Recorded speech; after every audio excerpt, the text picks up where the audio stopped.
Abiso mula sa NGCP, itataas ang yellow alert sa Visayas Grid mamayang hapon at gabi. Magsisimula ang yellow alert simula alas 3 ng hapon hanggang alas 9 ng gabi. Itinataas ang yellow alert kapag manipis ang reserbang kuryente na posibleng magkulang kung magka-emergency. Kasunod ng mga kanaranasang rotational brownout sa ilang lugar sa Luzon at Visayas, pinaiimbestigahan sa Kamara ang pagpalya ng transmission lines ng NGCP. Apektado raw kasi nito ang halos 4 na milyong consumer sa Metro Manila at ilang kalapit na probinsya. Bigurin umano ang NGCP na i-report ang pumalyang transmission lines sa Department of Energy at Energy Regulatory Commission na dapat ginawa alinsunod sa Philippine Grid Code. Wala pang pahayag kaugnay nito ang NGCP.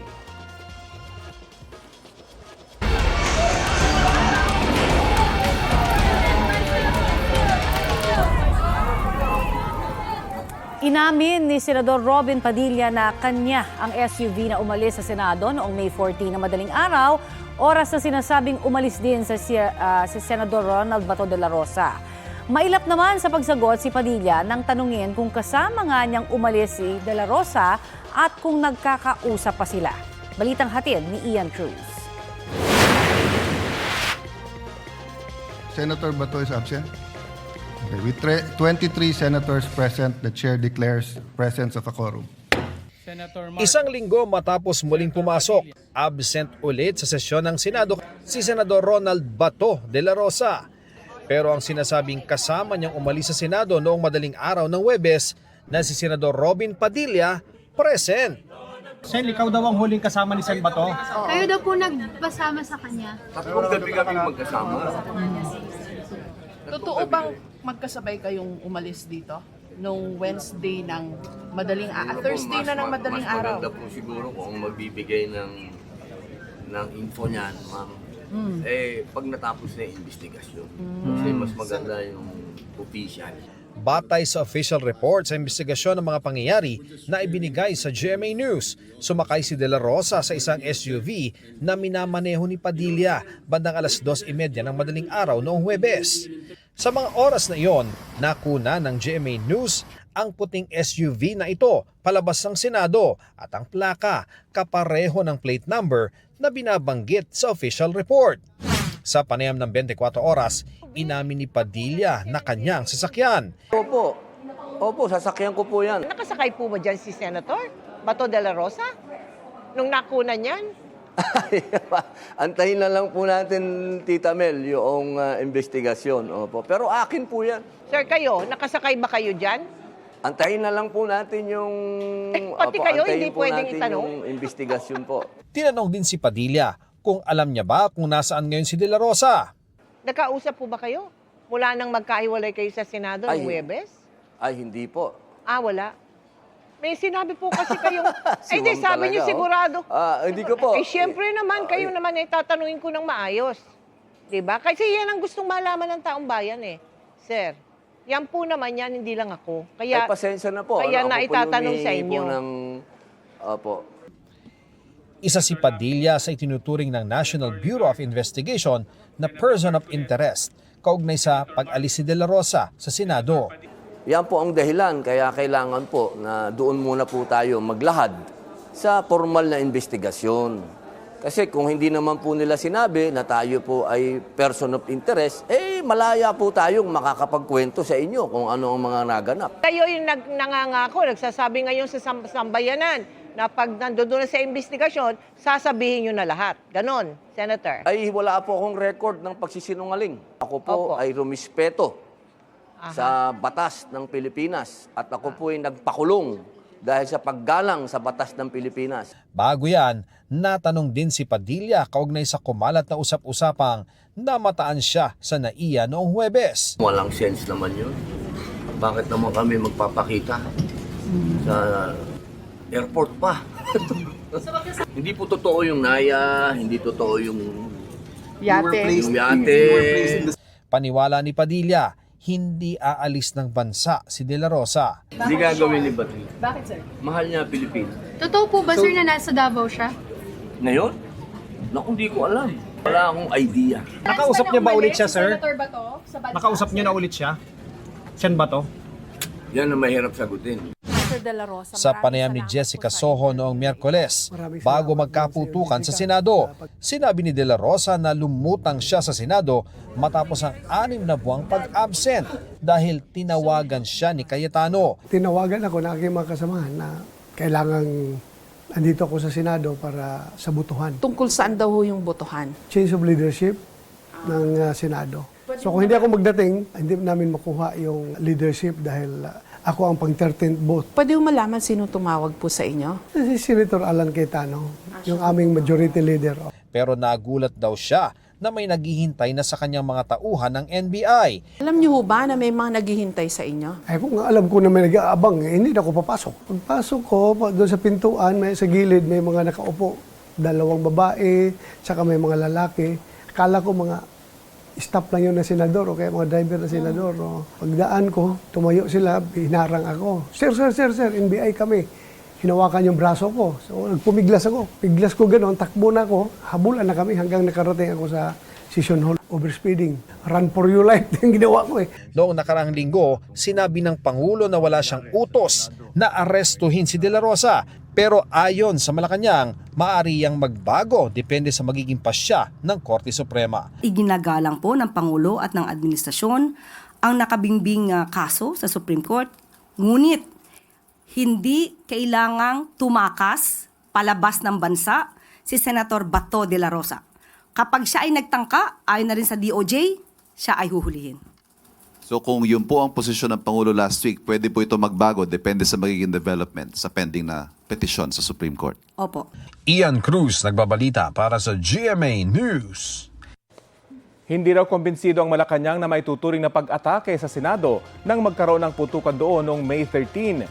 Ayon kay Palace Press Officer Undersecretary Claire Castro, hindi inatake ang Senado batay sa mga pahayag ng National Bureau of Investigation at Philippine National Police. Si Senate President Alan Peter Cayetano lang daw ang nagsabi nito.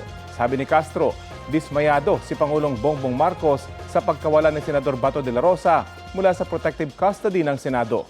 Mas maganda raw na sumuko si de la Rosa lalo't may valid anyang arrest warrant mula sa International Criminal Court. Iginagalang naman daw ng administrasyon ang hinihintay pang desisyon ng Korte Suprema kaugnay sa ICC warrant laban sa senador. At kaugnay sa pamamaril sa Senado at sa pag-alis ni Senador Bato de la Rosa, makakapanayam natin si Palace Press Officer Undersecretary Claire Castro. Magandang umaga at welcome po sa Balitang Hali. Magandang umaga, Rafi, at magandang umaga sa lahat ng mga kababayan natin sumusubaybay sa inyong programa. Opo, sabi niyo nga po, dismayado yung Pangulo sa nangyari sa Senado. Ano po exactly yung ikinidismaya ng Pangulo?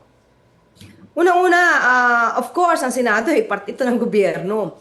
At kung magkakaroon ng ganung kaguluhan, hindi lang naman ito makakaapekto sa Senado, makakaapekto ito sa buong bansa. At nakita natin kung paano ito naibalita globally at definitely makakaapekto nito sa ekonomiya.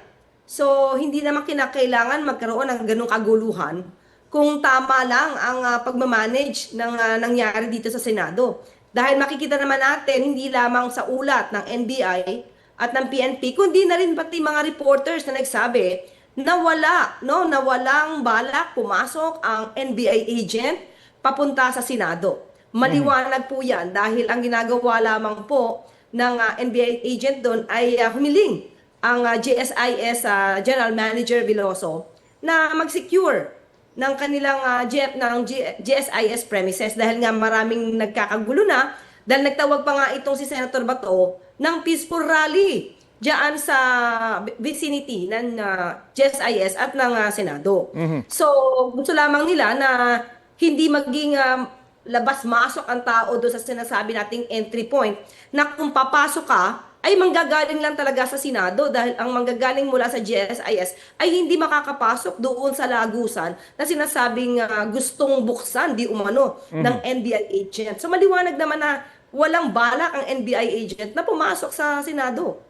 Nung mangyari po yung putukan, bago na po yung liderato ng Senado, ang sinasabi niyo po ba sila yung partly to blame kung bakit nagkaroon ng kaguluhan yung bagong liderato ng Senado, hindi nila na-control yung sitwasyon? Sa kanilang mga sinisiwalat during sa kanilang Facebook live stream, yung kanilang pagbi-video, Sinabi nila na tinawagan na nila finally si NBA Director Attorney Matibag at that time na nagkakaputukan. Unang-una, kung ang purpose lang nila is for security or safety, tambak ang miyembro ng PNP doon at Marines. Pangalawa, hindi ba dapat mas tinawagan ito earlier? Dapat tinawagan ito earlier si Attorney Matibag nung hindi pa nagkakaputukan, nung sinabi ni Sergeant at Arms General Mau na Aplaska na may sighting siyang nakikita na NBI na nakaarmas. So with that, mas mapipigilan siguro yung warning shot na ginawa ni Sergeant at Arms kung tinawagan muna si NBI Director kung ano ang purpose ng isang NBI agent doon sa nasabing lugar sa may Bridgeway. Pero instead, ang ginawa ni Sergeant at Arms, Aplaska, nagsuot ng full battle gear, nagkasa ng kanyang long firearms at pumunta at nagbinuksan yung pinto para tanong doon sa tao, sino ka? Saan ka? So di ba, hindi naman magkakaroon ng warning shot o magkakaroon ng putukan. Kung hindi naman niya binuksan yung pinto, pinasecure na lang sana niya yung sinasabing pinto. Kung iniisip niya may papasok, when in fact, sabi nga ng mga reporters, walang bala pumasok dahil pinapasara nga ng GSIS yung pinto. Pinapalak. Sabi po ni Pangulong Bongbong Marcos, wala siyang utos na iparesto si Senador Bato de la Rosa. Pero noong si dating Pangulong Duterte yung ipinaparesto ng ICC, nakipag-cooperate yung gobyerno. Ano po yung diferensya ng dalawang subject ng ICC arrest warrant? Actually, ito sinasabi kasi nila, no? Ito iba kasi May 11, iba yung May 13 Noong May 13, wala talagang utos na arestuhin ang sino man, si Senator Bato sa Senado, kaya nga yung NBI agent ay doon lang sa GSIS premises. So, pero inamin naman ng DOJ, from the ICC. So, ang difference, sa ngayon, dahil may Supreme Court pending petition sa Supreme Court, so iginagalang ng Pangulo kung ano ang magiging resulta nito. Hindi ito ni dating Pangulo Duterte. So yung tangkang pag-aresto po sa Senador noong May 11, alam po ba ito ng Pangulo bago ito mangyari? Alam naman po. Utos po ba niya ito or ipinaalam lang sa Pangulo na may chance na arestuhin ang Senador dahil alam na darating siya sa Senado? Meron po kasing warrant of arrest na idinaan na po sa PCTC at yun lang po ang naging action ng NBI. Mandato po ito, di na po kailangang utusan kasi mandato po nila ito. Naniniwala po si Senate President Alan Peter Cayetano na kaya raw inatake, in his word, yung Senado ay dahil may intensyong pahinain ito at maisulong yung constitutional change. Ano pong masasabi niyo rito? Hindi ko makita yung koneksyon. Kasi ang una, noong May 11, sineserve lang ang warrant of arrest kay Senator Bato. Isang tao lang ang gustong kumbaga, makadeal ng NBI, hindi ang buong Senado. Sila mismo ang pumasok sa picture dahil nagbigay sila ng protective custody. So, pinasok ng Senado yung kanilang institusyon doon sa supposed to be na personal lang na operasyon dito kay Senator Bato. So, hindi namin makita yung koneksyon na sinasabi niyang intriga na constitutional change. So, wala naman siyang binigay na detalye. Pero intriga yan, mahirap paniwalaan. So, unang-una, bakit ba nagkaroon ng pagtawag kay Senator Bato? Hindi ba intentional din naman nila na mapalitan ang liderato? So, personal yon. Pangalawa, ang purpose is for the impeachment. Personal din yon. So, anong i-connect niya doon sa sinasabi di umano na intriga ng constitutional change? So, wala pong ganun. Hindi po yung totoo. For the record, meron ho bang isinusulunga na constitutional change at pagpapalawig sa termino? Hindi po yan ang pag-uusapan. Sa palasyo, hindi po yan ang pag-uusapan. Sa anumang meeting, hindi po yan ang pag-uusapan. Sa totoo lang po, noong mga unang taon ng Pangulo, hindi po yan, sabi niya, ang constitutional change ay hindi ito sagot sa ating mga issues ngayon. Pero nung sinusulong mismo, kung di tayo nagkakamali, at that time si Congressman Richard Gomez at saka ni Senator Robin Padilla mismo ang nagsusulong ng constitutional change with regard to economic provisions. So, yung pagpapalawak or pagpapa-extend ng term, wala po yan pag-uusapan. So, hindi ko alam kung saan hinuhugot ni Senator Alan Cayetano yung sinasabi po niya. Siguro kung makakapagbigay po siya ng anuman detalye, at least magkakaroon po tayo ng basihan. Finally, nag-convene na nga po yung Senate Impeachment Court. May mensahe po ba kayo para kay Vice President Sara Duterte na ilang beses hindi umattend doon sa pagdinig sa Kongreso? Si Vice Presidente naman ay nagsusulong di umano ng transparency and accountability. Kung naniniwala siya sa transparency and accountability, harapin niya po yung mga ibinibintang at inaakuso sa kanya. May iba naman po ako ng issue. Natapos na po nitong Mayo yung appointment ban para sa mga tumakbo ng eleksyon 2025. May inaasahan po ba tayong rigo doon o mga bagong papasok o magbabalik sa gabinete ng Pangulo? Tignan na lamang po natin. Sa ngayon po ay wala pang ibinibigay sa ating update, pero tignan po natin. Abangan na lang po natin. At very quickly po, yung mga acting po na mga kalihim, ano po magiging proseso dito? Ay sasalang na po ba sila sa process? Kasi hanggang ngayon, puro acting pa lang po itong mga marami sa mga kalihim ng mga departamento. Sa ngayon po ay hindi po ako maaari magsalita at baka mapangunahan ko ang Pangulo. Sa ngayon po kasi meron naman po silang 1 year na pwedeng maging acting secretary, so hindi pa naman po yung lumalagpas. Okay, maraming salamat po sa oras na binahagi nyo sa Balitang Hali. Maraming salamat, Rafi. Maraming salamat sa ating mga kababayan. And po si Palace Press Officer Yusek Claire Castro. Susubukan kunin ng pahayag ng mga personalidad na nabanggit ni Undersecretary Claire Castro. Samantala, kasunod po ng price cap sa imported rice, balak na ring magpatupad ng suggested retail price sa lokal na bigas. Kung magkano, alamin natin sa ulat on the spot ni Bernadette Reyes. Bernadette?